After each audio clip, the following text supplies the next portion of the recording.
தென்னாடுடைய சிவனே போற்றி, எந்நாட்டவர்க்கும் இறைவா போற்றி, ஏகம்பத்துரையந்தா போற்றி, பாகம் பெண்ணுரு ஆனாய் போற்றி, அண்ணாமலையம் அண்ணா போற்றி, கண்ணாரமுத கடலே போற்றி, காவாய் கனகத்திரளே போற்றி, கைலை மலையானே போற்றி போற்றி. கீர்த்தி திரு அகவல்ல 51வது வரியிலிருந்து ஆரம்பம்.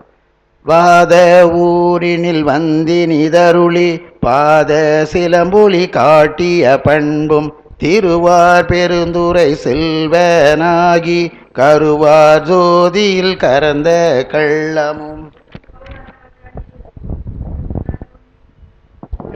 பூதலமதனில் பொலிந்தினிதருளி பாவநாசம் ஆக்கிய பரிசும் தண்ணீர் வந்த செயம்பெற வைத்து நன்னீர் சேவகனாகிய நன்மையும் விருந்தினனாகி வெண்காடதனில் குருந்தின் கீழன்று இருந்த கொள்ளவும் பட்ட மங்கையில் பாங்காயிருந்தங்கு அட்டமசித்தி அருளிய அதுவும் வேடுவனாகி வேண்டுரு கொண்டு காடது தன்னில் கரந்த கள்ளமும் மெய்காட்டிட்டு வேண்டுரு கொண்டு தக்கான் ஒருவன் ஆகிய தன்மையும் ஓரி ஊரின் உகந்திருந்தருளி பாரிரும் பாலகனாகிய பரிசும் பாண்டூர் தன்னில் ஈண்ட இருந்தும் தேவூர் தென்பால் திகழ்தரு தீயில் கோவார் கோலம் கொண்ட கொள்கையும் தேனமர் சோலை திருவாரூரில் ஞானம் தன்னை நல்கிய நன்மையும் இடைமருதனில் ஈண்ட இருந்து படிம பாதம் வைத்த பரிசும் ஏகம்பத்தின் இயல்பாயிருந்து பாகம் பெண்ணோடு ஆயின பரிசும் திருவாசிரத்தின் தீர்வர இருந்து மறுவார் குழலியோடு மகிழ்ந்த வண்ணமும்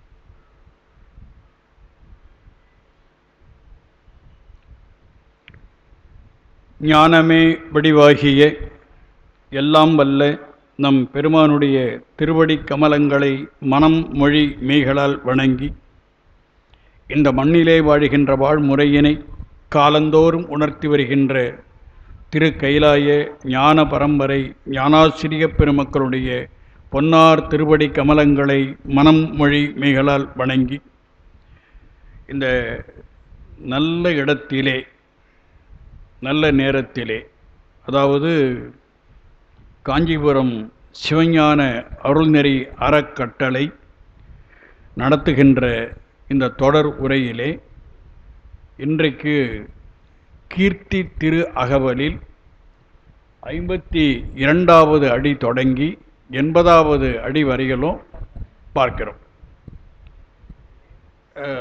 இந்த உரையினை செவிமடுப்பதற்கு முன்பதாக ஒரு கருத்தினை உள்வாங்கிக் கொள்ள வேண்டும். அதாவது கண்ணால் பார்க்கிறதெல்லாம் அறிந்து கொள்ளலாம், கண்ணால் பார்க்க முடியாததை உணர்ந்து தான் ஆகணும். இப்போ கண்ணால் பார்க்கிறது உருவம்,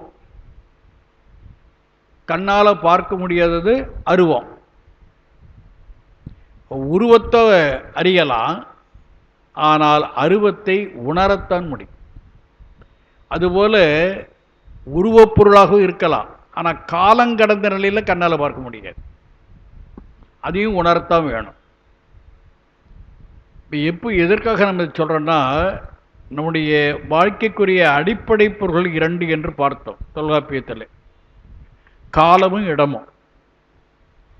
சைவம் காலம் கடந்து நிற்கிறது, சைவம் இடம் கடந்து நிற்கிறது.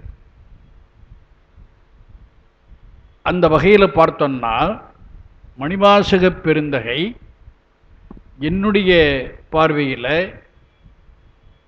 9ஆம் நூற்றாண்டு. ஆனால் இந்த கீர்த்தி திரு அகவலில் அவர் சொல்லுகின்ற நிகழ்வுகள் அவரோடு தொடர்புடையவும் இருக்கின்றன, அவரோடு தொடர்பு அற்ற நிகழ்வுகளும் இருக்கின்றன. அது மட்டுமல்ல, அவர் காலத்தில் அல்ல, அவர் காலத்திற்கு முற்பட்ட காலத்தில் நிகழ்ந்த நிகழ்வுகள் இருக்கின்றன. அவர் வாழ்ந்த வாதவூர், மதுரை இந்த இடத்தை கடந்து பிற இடங்களில் நடந்த நிகழ்வுகளும் இருக்கின்றன. இவையெல்லாம் மணிவாசகருக்கு எப்படி தெரியும்?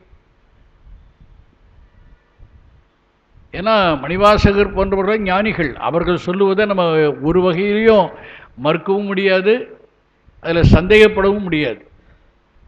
ஆனால் அவற்றையெல்லாம் அவர்கள் எப்படி உணர்கிறார்கள் என்பதுதான் கருத்து. இறைவன் உள்ளிருந்து உணர்த்தினால் ஒழிய அவர்களால் உணர முடியாது. அப்போ இந்த கீர்த்தி திரு அகவலில், இன்னும் சரியாக சொல்லப்போனால் இது சீர்த்தி திரு அகவல். சீர்த்தி தான் சிறப்பு, புகழ் என்ற பொருள்களை தரும். இறைவனுடைய சிறப்பை, இறைவனுடைய புகழினை பேசுகின்ற ஒரு அகவற்பா இது. அந்த சீர்த்திங்கிற சொல்லுதான் காலப்போக்கில் கீர்த்தி என்று மாறுகிறது. எனவே இதில் இறைவனை பற்றிய பல நிகழ்வுகளை சொல்லுகிறேன். ஆனால் அவர் காலத்தில் நிகழ்ந்தவை அல்ல, அவர் வாழ்ந்த இடத்தில் நிகழ்ந்தவை மட்டுமல்ல, எல்லாவற்றையும் சொல்லுகிறேன்.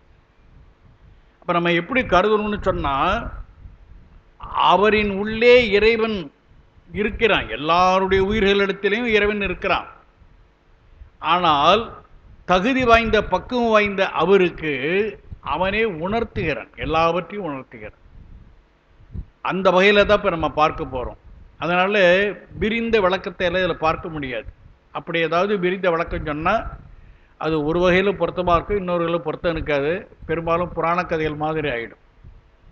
அதனால் எதுவாக இருந்தாலும் நாம் ஓரளவு சிந்தித்து, புராண கதைகளாக யாராவது உரையில் சொன்னாலும் கூட அது நம்ம அறிவுக்கு ஏற்றாலும் எடுத்துக்கொள்ள, இல்லைன்னா விட்டுடலாம். ஆனால் கருத்து மாறப்போறதில்லை. இறைவனுடைய பேராற்றலுடைய வெளிப்பாடு, அந்த கருத்து மாறப்போறதில்லை. அந்த அடிப்படையில் தான் இப்போ நம்ம பார்க்க இருக்கிறோம். 52வது அடி தொடங்குகிறது. வாத ஊரினில் வந்து இனிது அருளி பாத சிலம்பொலி காட்டிய பண்பும். இது அவரோடு தொடர்புடையது. வாத ஊர் அவர் பிறந்த ஊர். அவருடைய வரலாறெல்லாம் நமக்கு தெரியும். இறைவன் அரசன் குதிரை வாங்குவதற்காக இவரை அனுப்பினார். ஆனால் தகுதி வாய்ந்த நிலையில் பெருமான் அவரை திருப்பெருந்துறையில் ஆட்கொள்ளுகின்றார். ஆட்கொண்டு அங்கேயே நிலையில் பெருமான் நம்முடைய மணிவாசக பெருமான் அங்கேயே இருக்கிறார். ஆனால் அரசனுடைய தூதர்கள் இந்த செய்திகளை எல்லாம் அரசனுக்கு சொல்லுகிறார்கள். அரசன் ஆணையிட்டு அவரை விரைந்து வர சொல்லி குதிரை எங்கே என்று கேட்கிறான். இவர் என்ன பதில் சொல்ல முடியும்? அந்த நிலையில் இருக்கிறார், பாதவூரில் இருக்கிறார். அதாவது பெருந்துறையிலிருந்து வந்து விட்டார், பாதவூருக்கு வந்து விட்டார். ஆனால் அரசன் கேட்கிற கேள்விக்கு பதில் சொல்ல முடியல. அப்போ இறைவன் இவருக்கு அச்சப்பட வேண்டா என்று உணர்த்துகிறான். எப்படி உணர்த்துகிறான்? பாத சிலம்பொலி காட்டுகிறான். பாத ஊரினில் வந்து இனிது அருளி. பாத ஊரினில் வந்து மணிவாசகருக்கும் பிறந்து இறைவனுக்கும் பிறந்து திருப்பெருந்துறையிலிருந்து வாதவூருக்கு வந்து விட்டார். அரசன் ஆணையிட்டதனால பெருமானை என்ன பண்றான்? வந்து இனிது அருளி, அவருக்கு அருளுகிறான். எப்படி அருளுகிறான்? பாத சிலம்பொலி காட்டிய பண்பு. வந்த பெருமான் இவருக்கு தன்னுடைய உருவத்தை காட்டவில்லை, ஆனால் பாத சிலம்பொலி ஒலிக்கச் செய்து அதை கேட்கச் செய்கிறார். அப்படின்னா என்ன பொருள்? அவருக்கு உணர முடியும், ஏன்னா அவர் ஞானி. எனவே இறைவன் பாதச்சிலம்பொலி ஒலித்ததனால இப்ப அரசன் கேட்ட கேள்விக்குரிய பதிலை பெருமான் சொல்லுவான் என்று அமைதியாக இருக்கிறார். அந்த கருத்தை தான் இங்க சொல்றார். பாத ஊரில் வந்து இனிது அருளி பாத சிலம்பொலி காட்டிய பண் என்று சொல்கிறார். அதை அடுத்து திருவார் பெருந்துரை செல்வன் ஆகி கருவார் சோதியில் கரந்த கள்ளமுங்கிறார். இது ஏற்கனவே நடந்த நிகழ்வு, மணிவாசகரோடு தொடர்புடைய நிகழ்வு. எல்லாருக்கும் தெரியும், குதிரை வாங்குவதற்கு வந்த மணிவாசக பெருமானை இறைவன் ஈர்த்து ஆட்கொள்கிறான். அவனை ஆட்கொள்கின்ற பொழுது பெருமானோடு சிவ கணங்களும் வந்திருக்கின்றன, அடியார்களாக வந்திருக்கின்றன. இவருக்கு உபதேசம்லாம் முடித்த உடனே பெருமானை என்ன பண்றான், எல்லோரையும் விண்ணுலகத்திற்கு அனுப்புகிறான். ஆனால் இவரை அனுப்பலை, இங்கேயே இருக்க சொல்றான். அப்புறம் தில்லைக்கு வா என்று சொல்லுகிறான். அப்படி சொல்லிட்டு பெருமான் மறைகிறான். அதை சொல்றாரு, கருவார் சோதியில் கரந்த கள்ளமும். கரத்தல் என்றால் மறைதல் என்று பொருள். அப்ப கருவார் சோதி அப்படின்னு ஒரு அடைமொழி கொடுக்கிறார். சோதின்னா ஒளிதான், அதில் ஒன்றும் சந்தேகம் கிடையாது. ஆனால் இந்த சோதி என்பது நெருப்பு சோதி அல்ல. அது எப்படி தெரிகிறதுனா, கருவார்ங்கிற வார்த்தையினாலும் தெரிகிறது. இப்ப கரு என்பதற்கு இந்த இடத்துல மூலம் என்று பொருள். எது மூலம்? இறைவன் தனுகரண புவன போகத்தை எல்லாம் படைக்கிறான் அப்படின்னா எது மூலம் என்று நம்ம பார்க்கணும். அப்ப இறைவன் பரத்தில் எப்படி இருக்கிறான்? ஞான ஒளி மயமாக, ஞான சோதி மயமாக இருக்கிறான். அந்த இது புரிந்து கொண்டோம்னா பொருளும் விளங்கிடும். கருவார் சோதியில் கரந்த கள்ளமும். பரத்திலிருந்து இவரை ஆட்கொள்ளுவதற்காக வந்த பெருமான் மறுபடியும் எங்க போயிட்டான்? பரத்தில் போய் மறைஞ்சிட்டான்னு அர்த்தம். இப்ப கைலை பெருமான் தான் வருகிறான், ஆனால் அதுக்கு மூலம் பரந்தான்.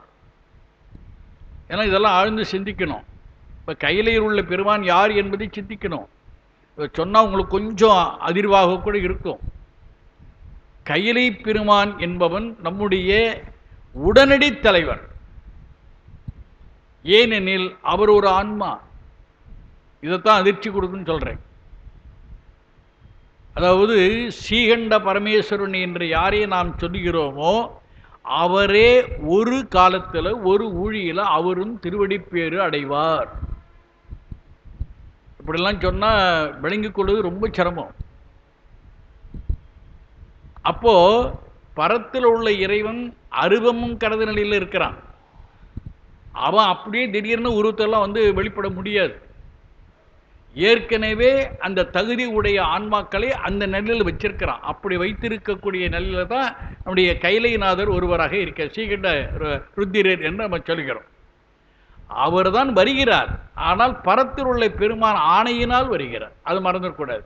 ஏனெனில் இந்த கருத்து நமக்கு அந்த அந்த அந்த செய்தியை நமக்கு விளக்குகிறது. கருவார் சோதிங்கிற. இப்ப கரு என்றால் மூலம், ஆர்னா நிறைந்த, மூலமாக நிறைந்துள்ள சோதிங்கிறார். அப்ப எந்த சோதி? அது பரத்தில் உள்ள பரஞ்சோதி. அந்த பரஞ்சோதியில போய் அவன் மறைந்து விடுகிறான். இவரை ஆட்கொள்ளுவதற்காக ஸ்ரீகண்டருதர் வாயிலாக உருவத்திருமேனி எடுத்து ஆட்கொண்ட பின்னால, உபதேசம்லாம் செய்து முடித்த பின்னால இங்கேயே இரு தில்லைக்கு வா என்று சொல்லிவிட்டு அவன் மறைஞ்சிடறான். அது சொல்றேன்.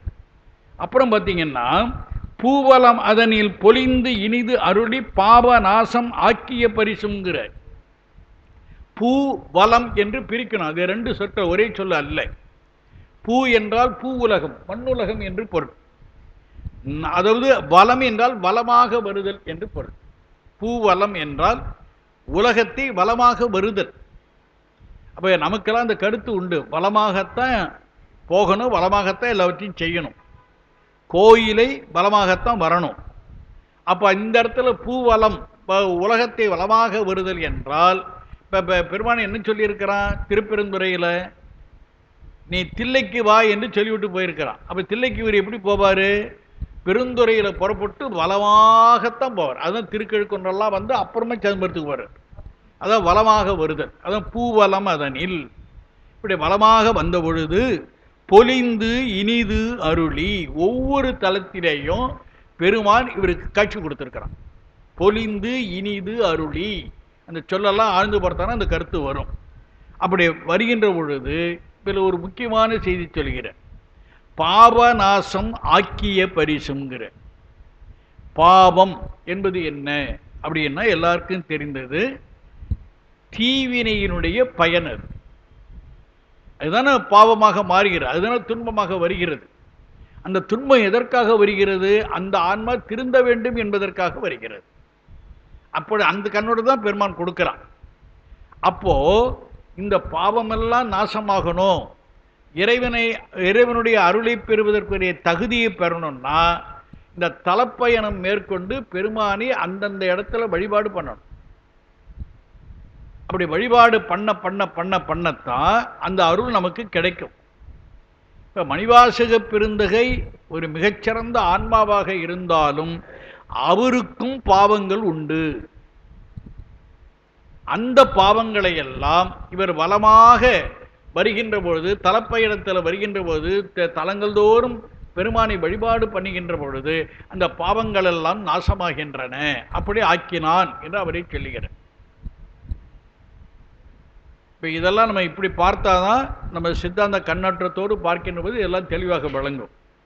அதில் பூவலமதனில் பொலிந்து இனிது அருளி பாவநாசம் ஆக்கிய பரிசும். இதில் இன்னொரு கருத்து இருக்கிறது. பாவங்களெல்லாம் நாசமாகிவிட்டால் அந்த ஆன்மாவிற்கு வினை உண்டா? இல்லை. ஏன்னா வினை செய்தால் மறுபடியும் பாவம் வரும். அதில் வினை கிடையாது.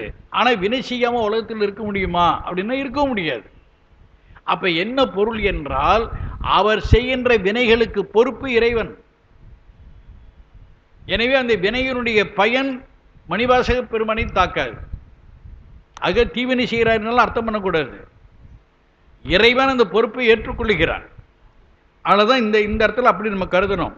அதற்கு பிறகு சொல்றார், தண்ணீர் பந்தல் சயம்பெற வைத்து நன்னீர் சேவகன் ஆகிய நன்மையும்ங்கிறார். இதெல்லாம் பொதுவான கருத்தில் தான் நம்ம பார்க்க முடியும். இதுக்கு என்ன நிகழ்ச்சி என்றெல்லாம் யாராலையும் சொல்ல முடியாது. ஆனால் ஒரே ஆசிரியர் ஒரு கருத்தை சொல்லுகிறார்கள். அது ஓரளவு பொருத்தமாகத்தான் இருக்கிறது. தண்ணீர் பந்தல் சயம்பெற வைத்து அப்படிங்கிற. தண்ணீர் பந்தல்னா இப்போ நமக்கு எல்லாருக்கும் தெரியும். கோடை காலத்தில் மக்கள் எல்லாம் நீர் வேட்கையினால் தவிக்கின்ற பொழுது அவர்களுக்காக நீரை ஒரு இடத்துல வைத்திருப்பது, பானையில் ஊற்றி வைத்திருப்பது, அதுதான் தண்ணீர் பந்தல்னு பேர். இப்போ இந்த இடத்துல பெருமானே தண்ணீர் பந்தல் வச்சிருக்கிறான் அப்படிங்கிற கருத்துல தான் வருது. தண்ணீர் பந்தல் சயம்பெற வைத்துங்கிறார். சயம்னா வெற்றின்னு அர்த்தம். தண்ணீர் பந்தலுக்கும் வெற்றிக்கும் என்ன சம்பந்தம்? பொருந்தலை. ஆனாலும் இது தவறு கிடையாது.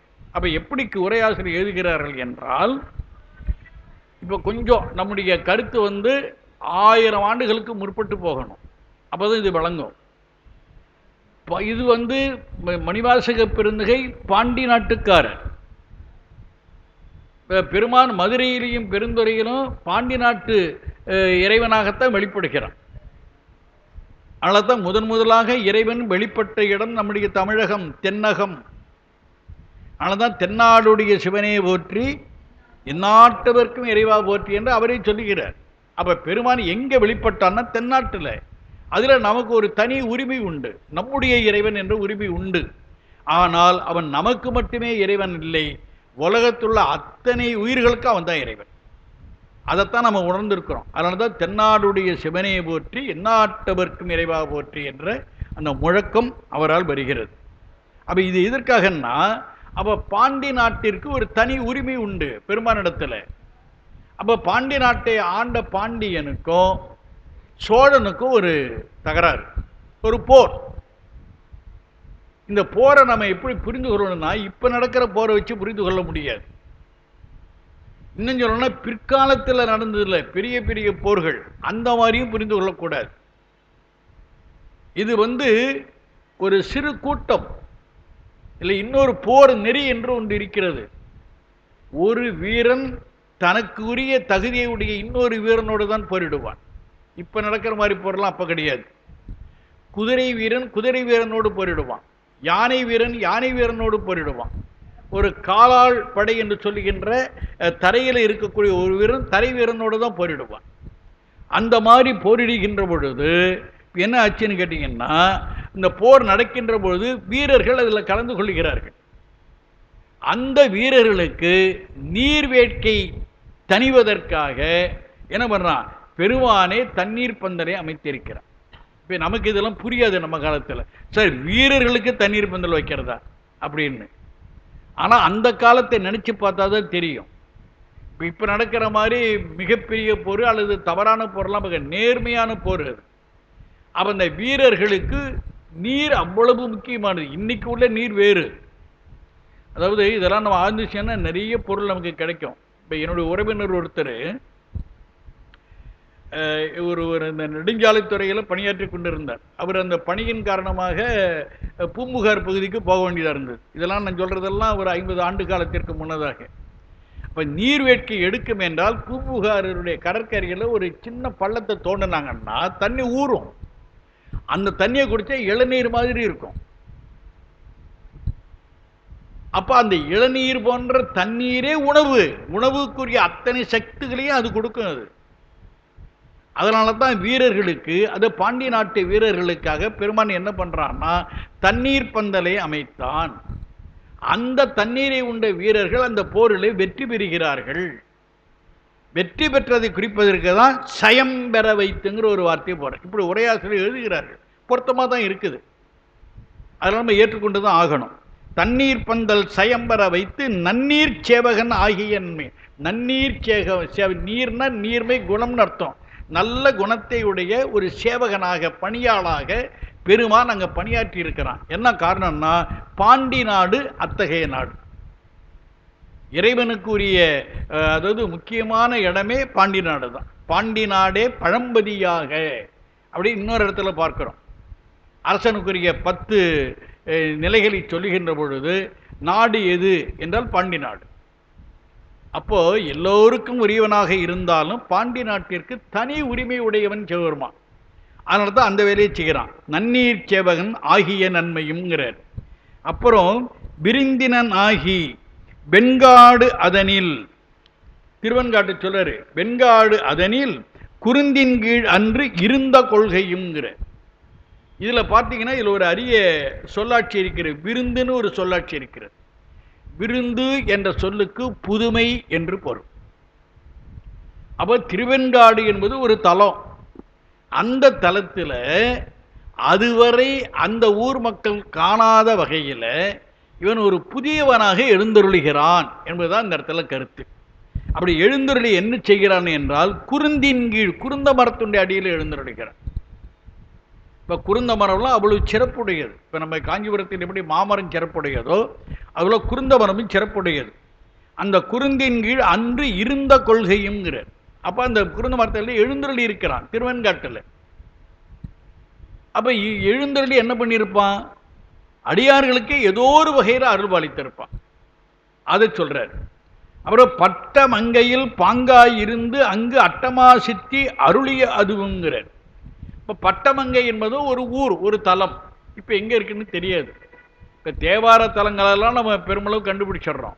ஆனால் திருவாசக தலங்கள்லாம் கண்டுபிடிக்க முடியாது. ஏனெனில் எவ்வளவு காலத்துக்கு முன்னால் நடந்தது என்று தெரியாது.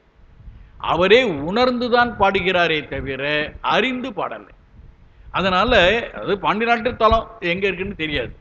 அதில் பாங்காய் இருந்து அப்படின்னா ரொம்ப பொருத்தமாக மக்களுக்கு பயன்படுகின்ற வகையில், காட்சி கொடுக்கின்ற வகையில் எழுந்தருளி அட்டமா சித்தி அருளியாதுங்கிற இந்த அட்டமா சித்தி என்பது ஒன்று.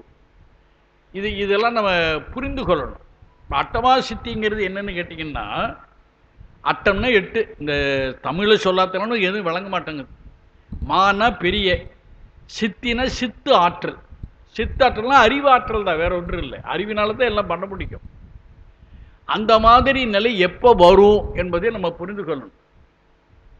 இறைவனை நம்ம அடைகின்ற பொழுது பல நிலைகள் உண்டு. இது எப்படி பல நிலைகள் அப்படின்னு சொன்னால் நான் புரிகின்ற வகையில் சொல்கிறேன். இப்போ இந்த உடம்பையும் வச்சு சொல்லலாம், உலகத்தையும் வச்சு சொல்லலாம். இப்போ ஆகனைக்கு வந்துட்டோம் அப்படின்னு சொன்னால், உயிர் ஆகனைக்கு வந்து விட்டது என்றால் புறத்தில் கைலைக்கு போய்விட்டதுன்னு அர்த்தம். கையிலையில் யார் இருக்கிறார்கள் அப்படின்னு கேட்டால் நம்முடைய பெருமான் ஸ்ரீகண்டருத்தன் இருக்கிறான். அவன் எப்படிப்பட்டவன் அப்படின்னு கேட்டா, அவனுக்கு ஆணவமல வாசனையும் உண்டு, கண்மமல வாசனையும் உண்டு. ஆனால் எது இல்லை, மாயாமல வாசனை கிடையாது. இந்த ரெண்டு வாசனையும் இருக்கிறது. அவர் ரெண்டு வாசனையை கொண்டிருப்பதனால மண்ணுலகத்தை தன்னுடைய கட்டுக்குள் வைத்திருக்கக்கூடிய ஆற்றல் உண்டு. இப்போ ஸ்ரீகண்டருத்திரன் இந்த உயிர்களுக்கு எது தேவையோ அதை செய்கின்ற ஆற்றல் அவனுக்கு உண்டு. இந்த கண்ணோட்டத்தான எல்லாம் வல்ல இறைவன் என்ற ஒரு முழக்கத்தை நம்ம சொல்லிட்டு இருக்கிறோம். அந்த வகையில் அவர் என்ன பண்ணுறாரு, அதாவது எந்த இடம், பட்டமங்கை, அந்த இடத்துல எழுந்துருளி தகுதியான அடியார்களுக்கு அட்டமா சித்தியை வழங்குகிறார். அப்போ அட்டமா சித்தி என்பது என்னன்னா, இந்த உடம்புல இருக்கக்கூடிய உயிர் இந்த மாயாமலத்தை விட்டுட்டு அடுத்தது கண்ம மலத்துக்கு போகின்ற பொழுது இந்த மண்ணுலகத்தில் வாழ்கின்ற மக்களுடைய சக்திகளை விட அதிக சக்தி கிடைக்கும். அதை 8ஆக வகைப்படுத்துகிறார்கள். எல்லாருக்கும் இந்த அனிமா, லகிமா, கரிமா அப்படிங்கிறதெல்லாம் சொல்லணும். அவை என்ன பொருள் கேட்டால் ஒன்று ரெண்டு பார்த்தோன்னா, அனிமா என்றால் அணுத்தன்மைப்படுதல். இப்போ இது விளங்கிக்கொள்ளணும்னா ராமாயணத்தில் ஒரு செய்தி வருகிறது. என்ன செய்தி வருகிறதுன்னா, சீதையை தேடிக்கிட்டு அனுமன் போகிறான். இங்கிருந்த மகேந்திர மலையில் இருந்து ஒரே ஒரு தாவி இலங்கையில் போய் நிற்கிறான். ஆனால் இலங்கை வாயில் காவலர்களால் காக்கப்படுகிறது. அந்த காவலர்களை தாண்டி அவனால் உள்ளே போக முடியல. அப்போ அனுமன் என்ன செய்கிறான் என்றால், தன்னை இந்த அனிமா என்ற ஒரு சித்தியை பயன்படுத்தி தன்னை அணுத்தன்மைப்படுத்திக் கொள்கிறான். ஒரு சின்ன பூச்சி மாதிரி, ஒரு பறவை மாதிரி உருவத்தை சுருக்கி கொண்டு போயிடுறான். காவலர்களுக்கு தெரியல. அங்கே போய் தன் உண்மையான வடிவத்தை எடுத்துடுறான். இந்த மாதிரி ஆற்றலுக்கு தான் சித்தின்னு பேர். இதுக்கு அட்டமா சித்தி என்று ஒரு கணக்கு சொல்லுகிறார்கள். இப்போ நாம் என்ன புரிந்த, அட்டமா சித்தி வச்சுட்டு என்ன பண்ணுறது? ஒரு கேள்வி எழுப்புனா அதெல்லாம் உயிருக்கு பயனற்றது. பெருமை எடுத்துக்கொள்ளலாம், நிறைய பணம் சம்பாதிக்கலாம், இதெல்லாம் பண்ணலாம். ஆனால் உயிருக்கு எந்த பலனும் கிடையாது. எனவே உண்மை செய்வர்கள் இந்த அட்டமா சித்தியெல்லாம் பெரிதாக கருத மாட்டார்கள். ஒன்றும் இல்லை, அப்பர் சுவாமிகள் என்ன பண்ணார், உழவாரப்பணி பண்ணுகின்ற பொழுது இந்த தேவ உலகத்திலிருந்து மங்கையர் ஆடுகிறார்கள். உழவாரப்பணி செய்கின்ற போது நவமணிகள் கிடைக்கின்றன. இதையுமே பொருட்படுத்தலையே அவர் நினச்சிருந்தா அதெல்லாம் வாங்கிட்டு உலக பணக்காரனை ஆயிருக்கலாமே. ஏன்னா அது ஆகி என்ன பண்ண போகிறோம், பணத்தை வச்சுட்டு என்ன பண்ணுறது அப்படின்னு, சொத்தை வச்சுட்டு என்ன பண்ணுறது ஒரு கேள்வி வருது இல்லை. அப்போ ஒன்றுமே கிடையாது. உயிருக்கு உண்மையான சொத்து சிவச்சொத்து தான். இப்போ சிவனை அடைவதில் கவனம் போகணுமே தவிர மற்ற உலக ரீதியான பலனில் கவனம் போகக்கூடாது. அதனால அட்டமா சித்திகளை நம்முடைய சைவ ஞானிகள் விரும்ப மாட்டார்கள், அதை ஒரு பொருட்டாக கருத மாட்டார்கள். ஆனால் இந்த உலகம் எப்படி இருக்குதுன்னு கேட்டிங்கன்னா, எவ்வளவு நல்ல கருத்துக்களை சொன்னாலும் ஏற்காது. ஆனால் அற்புதத்தை செய்தால், ஒரு அற்புதம் நடந்தால் ஏற்றுக்கொள்ளும். ஒரு நேரத்தில் பிள்ளையார் பால் குடிக்கிறாருன்னு ஒரு கதை உலகம் முழுக்க எப்படி மாறிச்சு. மக்கள் அற்புதத்தில் கவனம் செலுத்துகிறார்களே தவிர ஆழ்ந்த ஞானத்தில் கவனம் செலுத்துவது இல்லை. அப்போ ஏதோ ஒரு காரணத்தினால பெருமானை என்ன பண்ணுறா, பட்டமங்கையில் போய் எழுந்தருளி எதிர்கொண்டிருக்கக்கூடிய அடியார்களுக்கு அட்டமா சித்திகளை வழங்குகிறார். அப்படின்னு என்ன அர்த்தம், எதிரே இருக்கக்கூடிய ஒவ்வொரு அடியாரும் அட்டமா சித்தி பெறுவார் என்பதுதான் கருத்து. அது செய்திருக்கிறான். அது என்ன காரணம் ஏது அப்படின்லாம் நமக்கு ரொம்ப தெரியாது. அதுக்கு அடுத்தார் போல பார்த்தீங்கன்னா, வேடுவன் ஆகி வேண்டு உருக்கொண்டு காடு அது தன்னில் கறந்த கள்ளமுங்கிறார். இங்கேயும் இது ஒரு நிகழ்ச்சி, முன்னால் கறந்த கள்ளம்னு வந்த மாதிரி இங்கேயும் வருகிறது. இதில் என்ன கருத்துன்னா, இதுக்கும் ஒரு உரையாசிரியர் ஒரு கதை சொல்கிறாங்க. அதே மாதிரி தான் சோழனுக்கும் பாண்டியனுக்கும் தகராறு, போர். முன்பு சொன்னது போல் அரசனும் தான் போரிடுவான். அந்த மாதிரி நேரத்தில் ஒரு சோழனை என்ன பண்ணுறான்னா, தன்னுடைய ஆற்றலை எல்லாம் பெருக்கி கொண்டு தான் பாண்டியனோடு சண்டைக்கு வரான். பாண்டியன் வலு குன்றி இருக்கிறான், பெருமளவுக்கு அவனுடைய படை ஆற்றல் இல்லை. ஆனால் பாண்டியன் யாரு, சிவபெருமானை சார்ந்தவன். அதாவது நம்முடைய சாத்திரத்தில் தன்னை சார்ந்தாரை காப்பது தலைவனுடைய கடமை. அந்த அடிப்படையில் சிவபெருமான் என்ன பண்றான் அப்படின்னா, அவன் ஒரு படை தலைவனாக மாறி இந்த சோழனோடு சண்டை போடுறான். அப்படி சண்டை போடுகின்ற போது சோழன் ரொம்ப வலுவாத்தான் இருக்கிறான். எனவே அவனை திசை திருப்புவதற்காக சண்டை போட்டு அந்த இடம்பெயர்ந்து போகிறான். குதிரையெல்லாம் குதிரை சண்டை தான், குதிரை மேலே ஏறி சண்டை போடுகிறார்கள். இப்போ குதிரையை ஒரு இடத்துல ஓட்டுகிறான், பின்னால சோழன் துரத்திக்கிட்டே வரான். அப்போ எதிர ஒரு பெரிய மடுனா மிகப்பெரிய ஆழமான பள்ளம். அதில் பெருமான் குதிரையோடு போய் மறைந்து விடுகிறான். ஆனால் அவன் இறைவனை இவனுக்கு தெரியாது, ஒரு படைத்தலைவன். உடனே இவனு அந்த குதிரையை ஓட்டிட்டு போனால் மடுவில் விழுந்து கதை முடிஞ்சிருது. இப்போ பாண்டியனுக்கு சோழனால் வந்த தொல்லை நீங்குகிறது. இப்போ கருத்து என்னன்னு கேட்டால், பெருமானை உண்மையாகவே பற்றி கொண்டால் அவன் அவர்களுக்கு தேவைப்படுகின்ற நேரத்தில் உதவுவான். அந்த கருத்துக்கு சொல்றாரு, வேடுவான் ஆகி வேண்டுவுரு கொண்டு காடு அது தண்ணில் கறந்த கள்ளமுங்கிற. இந்த கறந்த கள்ளம்னா வெறும் இல்லை, குதிரையோடு மடுவில் போய் உள்ள இறங்கி மறைந்து போனது. அது தெரியாம சோழனும் அந்த மடுவில் போய் இறங்கி அவன் செத்துறான் என்பதுதான் கருத்து. அதுக்கு அடுத்தாறு போல, மீக்காட்டிட்டு வேண்டுரு கொண்டு தக்கான் ஒருவன் ஆகிய தன்மையும். இதுவும் அதே போன்ற ஒரு நிகழ்வு. இதுலேருந்து என்ன தெரியுதுன்னா, பாண்டியனுக்கும் சோழனுக்கும் அடிக்கடி தகராறு நடந்துருக்குதுன்னு தெரியுது. நம்ம ஏன்னா அப்படிதான் கெட்டுது. சோழனும் தமிழன் தான், பாண்டியனும் தமிழன் தான், சேரனும் தமிழன் தான். ஆனால் ஒருத்தன் அடிச்சுட்டு அழிவு வந்துடுச்சு. இந்த மாதிரி 2 பேருக்கு சண்டை நடக்கக்குள்ளார இவன் என்ன பண்ணுறான், பாண்டிய மன்னன் என்ன பண்ணுறான்னா, தன்னுடைய படையை பெருக்கணும். அதுக்கு ஒரு அமைச்சரை அழைத்து அவருக்கு வேண்டிய பொருளெல்லாம் கொடுத்து படையை பெருக்கிடான்னு சொன்னால், அவன் உள்ளபடியே நம்ம மணிவாசகர் மாதிரி அவன் ஒரு சிறந்த சிவபக்தன். காசெல்லாம் வாங்கிட்டு போய் சிவத்தொண்டு பண்ண ஆரம்பிச்சிட்டான். இந்த குதிரையெல்லாம் வந்து சேரலை, இவனுக்கு வேண்டிய படை குதிரைகள்லாம் வந்து சேரலை, படை வீரர்கள் வரல, குதிரைகள்லாம் வரல. இப்போ என்ன நடக்குதுன்னா, பாண்டியம்மன் எப்படி மணிவாசகரை கேட்டானோ அதுபோல் அவனையும் கேட்கிறான். அப்போ பெருமானை என்ன பண்ணுறான்னா, அவனே ஒரு படைத்தலைவனாக குதிரை வீரனாக வந்து நிரம்ப அந்த குதிரைகளை படை வீரர்கள்லாம் காட்டுகிறான். அப்புறம் மறைக்கிறான்னு வச்சுங்க. அப்போ அது காட்டுட்டு அப்படின்னா உண்மையாகவே எண்ணி பார்த்தல் அர்த்தம். இத்தனை குதிரைகள் இத்தனை வீரர்கள் இருக்கிறார்களா இல்லையா என்று. இப்போ அரசன் வந்து எண்ணி பார்க்குறான், சரியா இருக்குது. ஆனால் அப்புறம் மறைஞ்சிருது. இப்போ கருத்து என்னன்னு கேட்டால், அது எந்த உலகத்தில் எந்த நிலையில் இருந்தாலும் உண்மையாகவே சிவப்பற்று உடையவர்களை பெருமான் அவர்களுக்கு உரிய வகையில் எழுந்தருளி வந்து காப்பாற்றுவான் என்பதுதான் கருத்து. அந்த செய்தி இங்கே சொல்றார். தக்கான் ஒருவன் ஆகிய தன்மைங்கிறது அந்த கருத்தில்.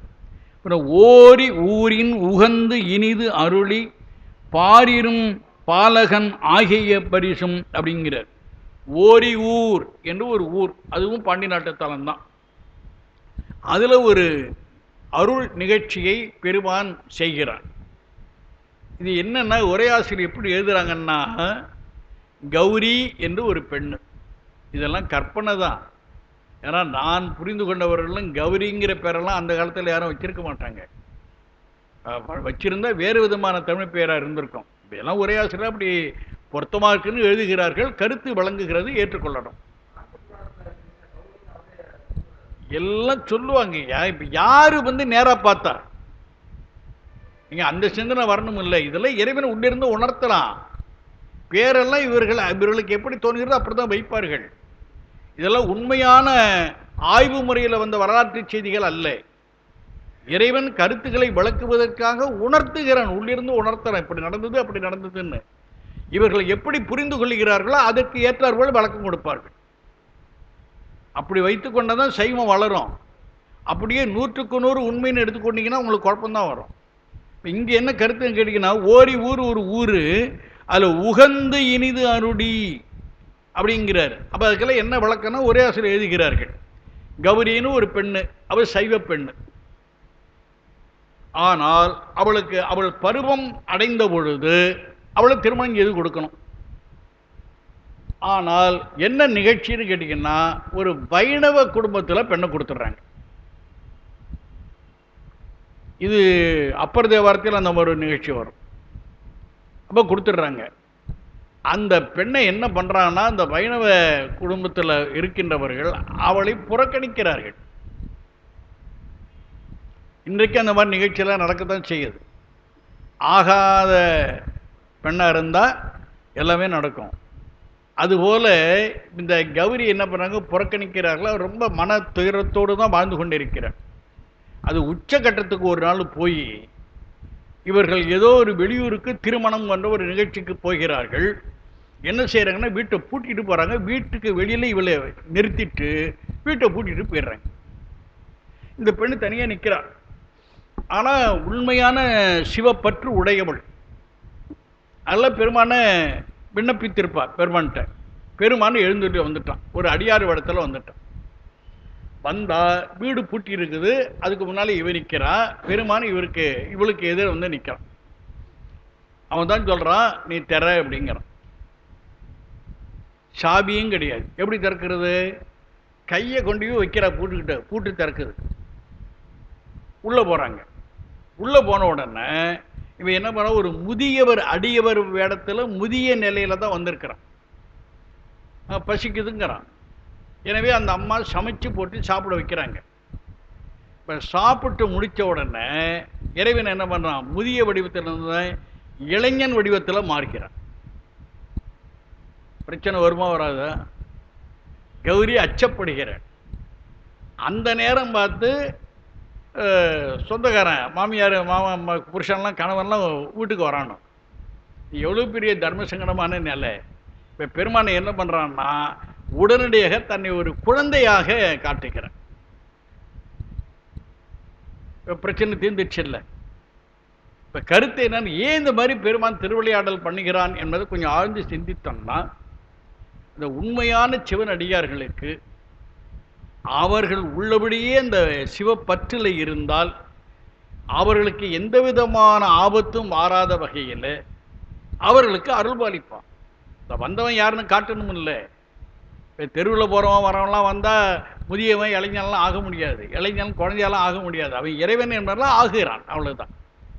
அப்படி அருள் பாலிக்கிறான். அதைத்தான் இங்கே சொல்கிறாரு. ஓரி ஊரின் இருந்து இனிது அருளி, இருந்து இனிது அருளி, இந்த சொல்லெல்லாம் வைத்துக்கொண்டு ஒரே அப்படி வழக்கம் கொடுக்குறாங்க. பாரிரும் பாலகன், இந்த பார்ல உலகத்தில் பாலகன் ஆகிய பரிசும், குழந்தையாக அவன் மாறுகிறான் என்று பேசுகிறார். அடுத்தது பாண்டூர் தன்னில் ஈண்ட இருந்தும் அப்படிங்கிறார். இதுக்கெல்லாம் பொருள் வழங்காது. பாண்டூர்னா அது ஒரு தலம், அவ்வளோதான். பாண்டியன்ல இருக்கிறது. ஈண்ட இருந்தும், ஈண்டுதல்னா நெருங்கி என்று பொருள். நெருக்கமாக இருக்கிறான். அப்போ அடியார்களுக்கு நெருக்கமாக இருந்து அருள்பாலித்திருக்கிறான். என்ன அருள் ஏதெல்லாம் நமக்கு தெரியாது. அதுக்கு அடுத்த அருள், தேவூர் தென்பால் திகழ்தரு தெய்வில் கோவார் கோலம் கொண்ட கொள்கையுங்கிற. தேவூர் தென்பால், இந்த தேவூர் எங்கே இருக்குன்னு தெரியல. ஆனால் இப்போ நம்ம குமாரவேலையாவுடைய ஊருக்கும் பக்கத்தில் தான் அது இருக்கிறது. அப்படி அந்த தேவூரான்னு நமக்கு தெரியாது. அதே மாதிரி நீங்கள் நாகப்பட்டினம் போனீங்கன்னா நாகப்பட்டினத்துக்கு முன்னால் அங்கே ஒரு தேவூர் இருக்கிறது. திருவாரூர்லேருந்து அங்கே அதுவாகவும் இருக்கலாம், ஒரே இடத்துல அப்படி தான் எழுதுறாங்க. அந்த தேவூருக்கு அருகில் உள்ள தீவு அது மணிவெல்ல தீவாகத்தான் இருக்கணும் என்று எழுதுகிறார். இதெல்லாம் ஒரு யூகம்தான், உண்மை என்று எடுத்துக்கொள்ள முடியாது. ஆனால் நிகழ்வு உண்மை. தேவூர் தென்பால் திகழ்தரு தீவில், தீவுன்னே சொல்றாரு. அப்போ பூம்புகாரை ஒட்டி அல்லது நாகப்பட்டினத்தை ஒட்டி உள்ள ஒரு தீவு.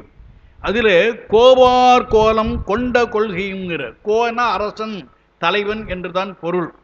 அந்த நிலையில் ஒரு கோலம், அரசனாகவோ தலைவனாகவோ தன்னுடைய அழகிய திருமேனியை வெளிப்படுத்துகிறான். கொண்ட கொள்கைங்கிற ஏதோ ஒன்று நடந்திருக்கிறது, அவ்வளவுதான்.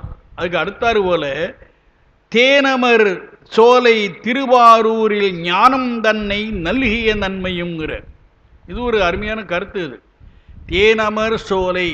அப்ப தேனை உண்ணுகின்ற வண்டுகளெல்லாம் நெருக்கமாக உள்ள சோலை, அந்த சோலை சூழ்ந்த திருவாரூர், அந்த ஊரில் ஞானம் தன்னை நல்கிய நன்மைங்கிற. இதெல்லாம் உயர்ந்த கருத்து, ஆனால் பொருள் விளங்க மாட்டேங்குது. இப்போ நான் அறிந்த வரையிலும் ஞானசம்பந்த பெருந்தகை சீரியாவில் அவதாரம் பண்ணுறார். ஆனால் விருத்தாசலத்தில், இன்னைக்கு விருத்தாசலம், அன்றைக்கு திருமுதுகுன்று, அங்கே தாங்க இந்த கொள்கையை, சைவ கொள்கையை சொல்கிறாரு. விளையாததொரு பரிசில் ஒரு பசுபாச வேதனை ஒன்தலை ஆயின தவிர அருள் தலைவனது சார்பாம் என்பதுதான் சைவ கோட்பாடு. 14 சாத்திரத்தின் சுருக்கம் அது. அதை திருமதுகுன்றல தான் வெளிப்படுத்துகிறார். இப்போ மாணிக்கவாசகர் சொல்வதை பார்த்தா திருவாரூர்லேயும் அந்த மாதிரி ஏதோ நடந்திருக்கு. அது என்னன்னு தெரியல. ஆனால் ஒன்று நமக்கு தெளிவாக இருக்கு, ஞானம் தன்னை நல்கிய நன்மையுங்கிற ஞானம் என்று ஒன்று இருக்கிறது. இதையும் நம்ம ஆராய்ந்து பார்க்கணும். ஞானம்னா எது எது ஞானம் என்று ஒரு கேள்வி வருகிறது. எது ஞானம் என்று ஒரு கேள்வி வருது இல்லைங்களா? அதுக்கெல்லாம் நம்ம பதில் கண்டுபிடிக்கணும். அது தவறாக கூட இருக்கலாம், ஆனால் முயற்சி தானே நல்லதை நம்ம கொண்டு வந்து சேர்க்கும். நான் இப்படி கருதுகிறேன். ஞானம் என்ற சொல் எதை குறிக்கிறது என்றால் ஞான் கூட்டல் அம் ஞானம். ஞான் கூட்டல் அம் ஞானம். ஞான் என்பது தன்மை. இப்ப தன்மைனா முன்னிலை, படர்க்கை என்று 3 உண்டு. இப்போ இறைவன் தன்மை, முன்னிலை யாரு? உயிர்கள். இப்ப படர்க்கை எது? உலகம், மாயை, ஆணவம், இதெல்லாம் படர்க்கை. இந்த 3ஐ பற்றிய முழுமையான ஒரு அறிவு புரிதலுக்கு தான் ஞானம்னு பேர். நம்ம ஞானம் பொதுவாக எல்லாம் சொல்லிட்டு போறாங்க, சிவஞானம் அது இதுன்னு சொல்லிட்டு போறாங்க. அப்படின்னா என்னன்னு ஒரு கேள்வி கேட்கணும். இல்லை, ஒன்றுமில்லை, நம்முடைய உடம்பு இருக்குதுங்க, இதுக்கு ஒரு நோய் வந்தா நமக்கு எப்படி தீர்க்க நமக்கு தெரியலையே. இப்ப இதை பற்றிய அறிவு நமக்கு கிடையாது. இந்த உடம்பை பற்றிய புரிதல் நமக்கு இருந்ததுன்னா நோய் வராம காத்துக்கொள்ளலாம், ஒரு கால் வந்தால் போக்கிக் கொள்ளலாம். அது இல்லாதனால தான் நம்ம துன்பப்பட்டு இருக்கிறோம். ஆனா இறைவன் எல்லாவற்றையும் செய்கிறான், ஐந்தொழில் ஆற்றுகிறான். அப்ப புரிதல் இல்லாம பண்ண முடியுமா? யாருக்காக செய்கிறான்? உயிர்களுக்காக. அப்ப உயிர்களை பற்றி அவன் புரிந்து வச்சிருக்கணும். எதை கொண்டு செய்கிறான்? மாயை கொண்டு செய்கிறான். அப்போ மாயை பற்றிய புரிதல் அவனுக்கு இருக்கணும். மாயை பற்றிய உயிரை பற்றிய புரிதல், தன்னை பற்றிய புரிதல் இருக்கணும். தான் யார் என்பதை தெரிந்தாலும் இதெல்லாம் செய்ய முடியும். நான் அறிந்த வரையிலும் ஞானம் என்றால் தன்மை, முன்னிலை, படர்க்கை, இறைவன், உயிர்கள், மாயை போன்ற பொருள்கள், இவற்றை பற்றிய முழு புரிதல் அவனுக்கு மட்டும்தான் உண்டு, வேற யாருக்கும் கிடையாது. அதுல அருளாளர்களுக்கு ஒரு சிறிது கொடுப்பான். எப்படி நம்ம தெரிஞ்சுக்கிறது அப்படின்னு கேட்டீங்கன்னா, இப்போ ஒரு சாவு நடக்குது, நம்ம சாவுக்கு போறோம், என்ன பண்ணுவோம்? ஆறுதல் சொல்லலாம், அவ்வளவுதான். அதுக்கு மேல நம்ம என்ன பண்ண முடியும்? ஆறுதல் சொல்லலாம். ஆனால் நம்முடைய அப்பர் பெருமான் போறாரு இல்லையா? எல்லாருக்கும் தெரிந்தது. அப்பூதி மகன் உயிரோடு எழுப்புறாரு இல்லையா? சாவு வீட்டுக்கு போய் அந்த பணத்தை, செத்த பணத்தை உயிரோடு எழுப்புகிறார். சுந்தரர் எழுப்புகிறார், ஞானசம்பந்தர் எழுப்புகிறார். அப்ப இது எப்படி முடியும்? இறை ஆற்றலால் தான் முடியும். இறையாற்றல் இல்லாமல் இதெல்லாம் பண்ணவே முடியாது. அப்ப அருளாளர்களுக்கு பெருமான் வழங்குகிறான், அந்த ஆற்றல் ஒரு கூறு வழங்குகிறான். ஆனால் அதே நிலையில ஞானசம்பந்தர் போன்ற அருளாளர்களுக்கு செத்து போன அத்தனை பேரையும் எழுப்பு அப்படின்னு சொல்லுவான் அவன்? வாய்ப்பில்லை. அப்ப எது இருந்தால் நம்ம என்ன சொல்றோம்? இறை ஞானம் என்பது முழுமையானது. அவனை பற்றி, உயிர்களை பற்றி, உலகத்தை பற்றி, மாயை பற்றி, ஆணவத்தை பற்றி முழுமையான புரிதல் இறைவனுக்கு உண்டு. அந்த புரிதலுக்கு தான் ஞானம்னு பேர். அந்த ஞானத்தில் ஒரு கூறு உலக நன்மைக்காக தகுதியானவர்களுக்கு பெருமான் வழங்குவான். அந்த அடிப்படையில் தான் இதை சொல்லணும். தேனமர் சோலை திருவாரூரில் ஞானம் தன்னை நல்கிய நன்மையும். யாருக்கு வழங்கினா, எப்போ வழங்கினா, எப்படி வழங்கினா, அதெல்லாம் நம்ம யூகத்துக்கு உரியது. ஆனால் செய்தியை மட்டும் சொல்லிடுறேன். அப்போ இதில் இன்னொரு குறிப்பையும் நம்ம தெரிந்து கொள்ளணும். திருவாரூர் என்பது அருமையான தலம். நம்ம 5 பூத தலங்களில் அது மண் தலம் என்று சொல்லுகிறோம். மண் தலம் என்று ஏன் அதற்கு பேர் வந்தது? எல்லாரும் சொல்லுகிற புராண செய்தி, பெருமான் அங்கே புற்று மண்ணாக இருக்கிறார், அதை வைத்துதான் மண் தலம் என்று சொல்லுகிறார்கள். நான் அப்படி கருதலை. மண் என்ற சொல்லுக்கு பெயர் சொல் மட்டுமல்ல, அது வினை சொல்லும் கூட. நீங்க பெயர் சொல் அப்படி என்றால் அது ஒரு பொருள், அவ்வளவுதான், நிலம் என்று பொருள். அதை வினை சொல்லா நீங்க பார்த்தீங்கன்னா தான் மண்ணுதல் என்றால் கழுவுதல் என்று பொருள். ஒரு காலத்தில் ஆலையில் இருக்கக்கூடிய அழுக்கை எல்லாம் கழுவி எடுப்பவனுக்கு மண்ணான்னு பேர். அது காலப்போக்கில் என்ன பண்ணா, மண்ணானா வண்ணானா மாத்தினான், வண்ணானா டோபியா மாத்தினான், டோபியை இப்போ சலவை தொழிலாளிங்கிறான். நீ எதை சொன்னா என்ன, கருத்து அது தானே. அப்போ மண்ணுதல் என்றால் கழுவுதல் என்று பொருள். அதை மண் தலம் என்று ஏன் சொல்லுகிறோம் என்றால் ஆன்மாக்களுடைய பாவங்கள் கழுவுகின்ற இடம் அது. அப்போ கழுவணும்னா ஞானம் இல்லாமல் பண்ண முடியாது. எனவே தான் ஞானத்தை அங்கு வெளிப்படுத்துகிறான். அதனால தான் சொல்லுகிறார், தேனமர் சோலை திருவாரூரில் ஞானம் தன்னை நல்கிய நன்மையுங்கிறார். அப்புறம் இடைமருது அதனில் ஈண்ட இருந்து படிமப்பாதம் வைத்த அப்பரிசுங்கிறார். இடைமருது அதனில், இடைமருது என்பது இன்றைக்குள்ள திருவிடை மருதூர் தான். அந்த தலத்தில் ஈண்ட இருந்து, நெருக்கமாக இருந்து. அப்போ வந்தவன் இறைவன் என்று யாருக்கும் தெரியாது. யாரோ ஒரு முதியவன் அடியார் என்றுதான் கருதி இருப்பார்கள். நெருக்கமாக இருந்து என்ன சொல்றாரு, படிமப்பாதம் வைத்த அப்பரிசுங்கிறார். படிமப்பாதம் அப்படிங்கிறார். அப்போ அந்த கருத்தை நம்ம வைத்து பார்க்கின்ற பொழுது இப்ப நம்ம சொல்ல முடியல, திருவடி தீட்சை என்று சொல்லுகிறோம் அல்லவா, அதுபோல ஏதோ ஒன்று நடந்திருக்கிறது. அது யாரோ ஒருவருக்கு, ஒரு அடியவருக்கு பெருமான் திருவடி தீட்சை கொடுத்திருக்கிறான். அது சொல்றார். அதுக்கு பிறகு பார்த்தீங்கன்னா இந்த இடத்துல நம்ம ஊர் வருகிறது. ஏகம்பத்தின் இயல்பாய் இருந்து பாகம் பெண்ணோடு ஆயின பரிசும் என்று நமக்கு எல்லாருக்கும் தெரிந்த செய்தி இது. இறைவி இந்த தலத்தில் வந்து பூசை செய்து தானே சிவலிங்கத்தை பிடித்து வைத்து பூசை செய்து இறைவனோடு ஐக்கியமாகி இருக்கிறார். அதாவது மறுபடியும் இந்த கையிலை தன்மையை பெற்றிருக்கிறார். இறைவன் இறைவி என்ற நிலையை பெற்றிருக்கிறார். ஏன் அப்படின்னு ஒரு கேள்வி வருகிறது. அதுக்கு ஒரு புராண செய்தி சொல்லுகிறார்கள். திருக்கையிலையில் ஒரு நாள் என்ன பண்ணாலும் இறைவி விளையாட்டா பெருமானுடைய 2 கண்ணையும் தன்னுடைய கைகளினால் மூடினாள். விளையாட்டா தான் பண்ணான். கண்ணை மூடணும்னு என்னாச்சு, பெருமானுடைய கண் என்பது வலக்கண் என்பது சூரியன், இடக்கண் என்பது சந்திரன். 2ஐயும் மூடனா என்னாச்சு, உலகம் இருளாக ஆகிவிட்டது, ஒளி இல்லை. எல்லாரும் தவிக்கிறானு. அப்ப தவிக்கிற நிலையில ஓலமிடுகிறார்கள். அதெல்லாம் கேட்டுதான் இறைவி என்ன செய்யறான்னா அந்த கையை எடுக்கிறாளாம். கையை எடுத்தானா மறுபடியும் இயல்பு நிலைக்கு வந்து விட்டது. அவ விளையாட்டதான் செய்திருக்கிறார். ஆனாலும் உலகத்தில் உள்ள உயிரினங்கள் படாதபாடு பட்டிருக்கின்றன. எனவே பெருமான் என்ன செய்யறான், இது ஒரு தவறான செயல், இதிலிருந்து நீ மீண்டும் நல்ல நிலையை அடையணும்னா நீ காஞ்சிக்கு போய் என்று அனுப்புகிறான். அதனால தான் காஞ்சியில் வந்து ஒரு பெண் வடிவத்தில் வெளிப்பட்டு இந்த ஏன்னா கம்பையாற்று கரையில் மண்ணால் ஒரு சிவலிங்கத்தை பிடித்து வைத்து வழிபாடு செய்து இறைவன் வந்து ஆட்கொள்ள அவனோடு சேர்கிறார். நல்ல புராண செய்தி சொல்லுகிறது.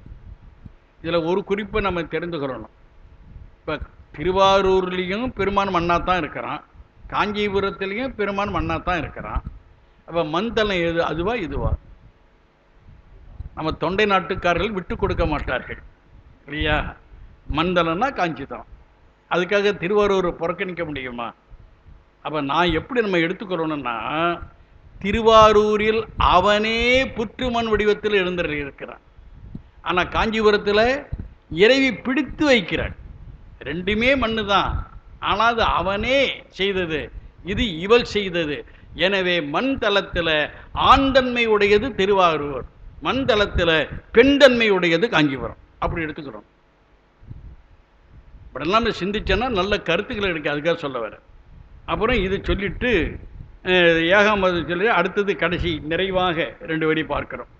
என்ன பார்க்குறோன்னா, திருவாஞ்சியத்தில் சீர்வரை இருந்து மறுவார் குழலையோடு மகிழ்ந்த வண்ணமுங்கிற. திருவாஞ்சியம் என்பது ஒரு தலம், திருவாரூருக்கு பக்கத்தில் இருக்கிறது. அதில் சீர்வரை இருந்து சிறப்பாக எழுந்தொருளியிருந்து மறுவார் குழலியோடு மகிழ்ந்த வண்ணமுங்கிற. மறுவார் குழலி, மறு என்றால் வாசனை என்று அர்த்தம். மறு ஆர் வாசனை நிரம்பிய குழலி, கூந்தல், கூந்தலை உடையவள். யாரு? இறைவியாத்தான் இருக்கணும். ஆனால் ஒரே ஆசிரியர் இன்னொரு கருத்து சொல்கிறார்கள். ஒரு நாக கன்னிகை, அவள் இந்த வாஞ்சியத்துக்கு வந்தாள், பெருமானை வழிபாடு பண்ணினாள், பெருமான் மீது அன்பு கொண்டாள். இப்போ அன்பு கொண்டதனால இப்போ இறைவன் அருள்பாலிக்கணும் இல்லையா? அதனால் அந்த நாக கன்னிகை என்பவளை இறைவியோடு ஐக்கியப்படுத்தி இறைவியை தன்னிடத்தில் வைத்து கொண்டிருக்கிறான் என்று ஒரே ஆசிரியர் எழுதல. பொருத்தமாக தான் இருக்குது. ஆனால் உண்மையா பொய்யாலாம் நமக்கு தெரியாது.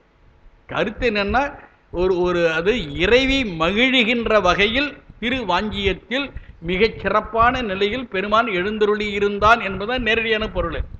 ஆனால் ஒரே ஆசிரியர் இப்படியெல்லாம் எழுதுகிறார்கள். அது நம்ம தப்புன்னு சொல்ல முடியாது. பொருத்தமாக இருக்குதா எடுத்துக்கிறோம், அவ்வளோதான். அப்போ எல்லாவற்றுடைய மூல கருத்து, அடிப்படை கருத்து, மைய கருத்து எது என்றால், யார் பெருமானை உள்ளபடியே நேசிக்கின்றார்களோ, யார் உள்ளபடியே பெருமானை பற்றுகிறார்களோ அவர்களுக்கு இறைவன் அருள்பாலிக்கிறார். அப்படிதான் நம்ம எடுத்துக்கிறோம். அந்த வகையில் இந்த 80வது வரியோடு நாம் இந்த திருவாசக உரையை நிறைவு செய்கிறோம். சிவாயினம் சொல்லுங்க.